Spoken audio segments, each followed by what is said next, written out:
All right, guys, we're sitting here with Primal Fear with Ralph and Henny. How you guys doing? All right. Very well, thanks. All right, first off, can you tell us about the new DVD and the CD you guys are coming out with? Yes, it will be out on 22nd of June in America, and we recorded last year in Switzerland, basically. The DVD and the CD is recorded in Atlanta, and several places all over the world we did for the DVD as well, so it's a mixture of as I said, of locations from all the world. So, yeah. Now, this is the second one you've put out, right? Yes, it is. The History of Fear is the first DVD. Now, we know Sunday was a really, really bad day with the passing of Ronnie James Dio. You guys, what's your thoughts on that, man? Because I know you guys have been around a long time, and you guys love Dio as well. Very honest. I was really sad, and I shed some tears. That's the truth. And we yesterday we dedicated the song to him fighting the darkness. We're going to do that on the whole tour because I mean he's the master. Oops, he's the master of all voices, and he also was a big influence on me as a vocalist. And he was also a very nice person. I had the pleasure to meet him several times. He was always friendly, and the whole metal world will miss him. Sad, man. Now, with your guys' type of music, with the melodic metal and the power metal, especially here, like around this area, it's getting a real big resurgence, especially in the States. I'm not sure about Europe, but why do you think that a lot of the younger kids are gravitating more towards this style of music? I don't know. I have no idea why. It comes and goes. So we just have keep doing it, and because we like it, and that's the best way you can gather a following in the long run, because we are not no fake and no make-believe, because we've always been doing this style of music, even though when people didn't want to hear it. So at least we are credible, and maybe now people start appreciating it in some way, you know. So that's the only explanation I have right now. Now, you guys, are you fans of the Scorpions? Yeah.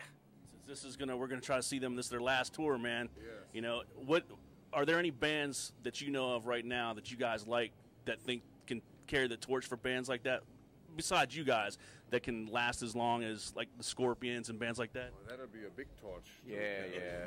Anyway, there's good offers. There are many good bands, and I think there's going to be some of them who will survive always. I mean, it's always a matter of endurance, like Henny said before. Yeah. I mean, if you love what you do, we grew up on it, we started as musicians, and you get addicted to it if you are on the road and have this mixture in between of adrenaline and concentration, and sometimes a little bit of booze. But yeah, that's. But it's a good cocktail which keeps you going, and I mean we do everything for it. We go on tour. It's not always a good life. It's not always easy, but it's worth it to stand on stage each and every night. That's what we love. That's what we always do. Scorpions are a perfect example of this persistence and consequence. And I mean, they've been staying in this lineup since Matthias joined, and that's just pretty amazing to keep going like this over decades, and with success coming and going, you must say, honest. But they're still out there doing it, and they draw big attention with this last tour. They're playing big halls over in Europe. I mean, if you always change your mind, if you always do what your criticisms say, I think it can't last any longer. You have to stick to what you have started as a band. It's not only a thing that it's always the chemistry in the band has also be good. So it's always a thing. It's a teamwork, and it's also the standing of the band keeps strong if the band is strong. So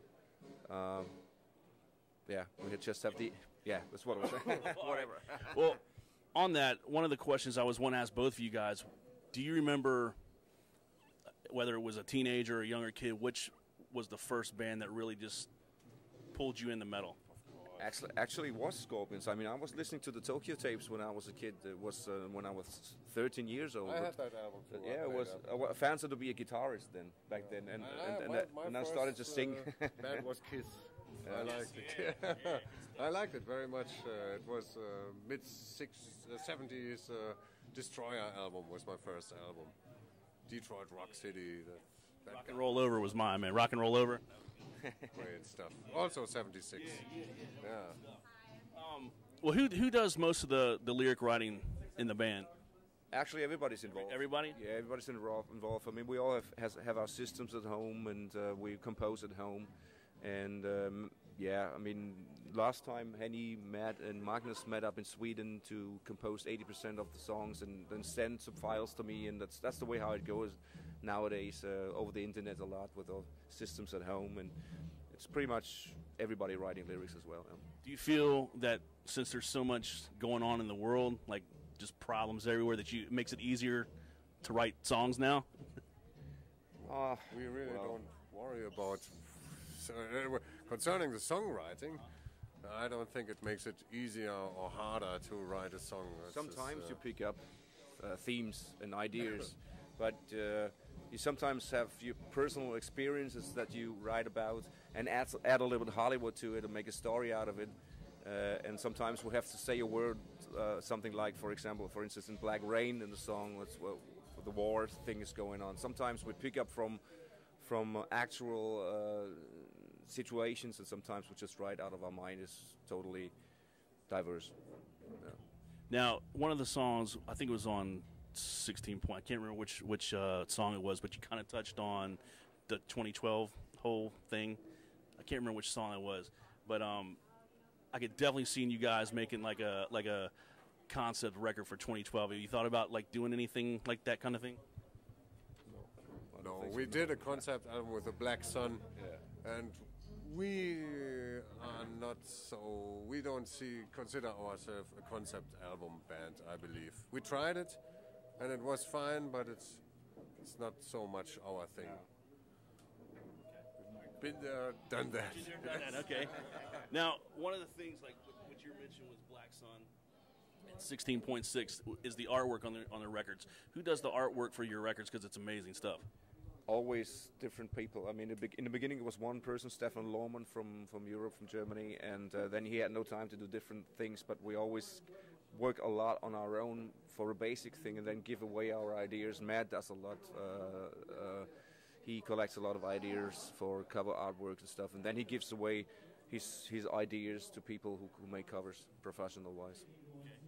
Yeah.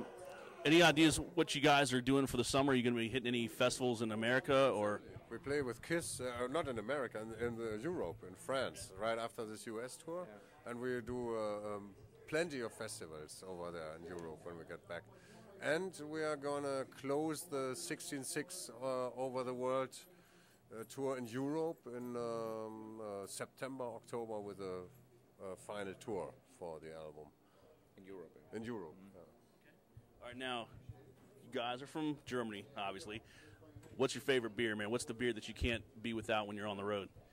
Actually, I'm not that much into beer. No? I'm a wine drinker. Okay. What's the wine of choice? Red wine in the evening. It's Italian wine. No certain brand. It's just Italian wine. It's just good wine. It's darker and it's more healthy. Yeah, but when it comes to beer, I'm open to Beck's, for example. Okay. Yeah. All right, Eddie? Same here. I'm not a great beer drinker. I if anything, I like Irish stout, dark beer, like Kilkenny or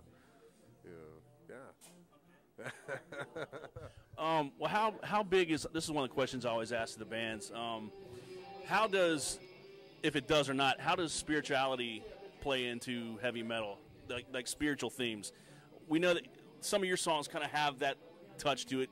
Do you think bands, like let's say there's a lot of bands like As I Lay Dying, the Christian metal bands, do you think that is something that can be mixed in with metal, or should people just leave it alone or do what they want to do? Well, I remember the time when there was a band called Striper, and they totally exaggerated the theme, in my opinion, because I mean, everything's taken so. Don't take everything so seriously. Like it's just like with the devil worshippers or whatever. I mean, this is just to say, hey, this fits pretty good to metal. The dark thing with the devils and everything, and the horns and stuff.